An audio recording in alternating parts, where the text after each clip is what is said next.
quand j'ai lu ça, j'ai eu du mal à y croire. Est-ce que j'ai raison de réagir avec autant d'intensité? Ah, absolument, c'est très très grave.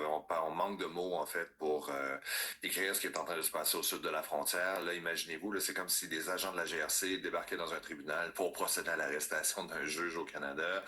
C'est des choses qu'on a l'impression qui ne pouvaient pas arriver aux États-Unis il y a à peine quelques mois, qui sont littéralement en train de se produire sous nos yeux. On le dit, on le répète, on est plusieurs à le faire. C'est une véritable tentative de coup d'État qui se passe au sud de la frontière.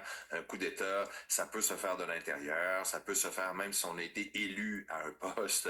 C'est que l'exécutif essaie carrément d'annuler le pouvoir des autres branches de l'État, le judiciaire et le législatif. Le législatif, il a fait un très bon travail pour se mettre en jeu.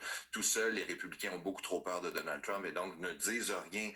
par rapport à la multiplication des actes illégaux qui sont faits par Trump et son équipe. Mais là, il y a une résistance qui vient des tribunaux. Il y avait des attaques sur les réseaux sociaux de J.D. Vance, de Donald Trump par rapport aux juges qui s'opposaient à ces actions en les déclarant illégales. Et là, on vient de franchir, vous l'avez dit, là, la ligne rouge en procédant à l'arrestation en pleine salle d'audience d'une juge en l'accusant d'avoir fait son Ouais. travail essentiellement dans l'exercice de ses fonctions. Est-ce qu'on peut s'attendre à un effet paralysant pour les autres juges qui tentent de s'opposer aux mesures de Donald Trump?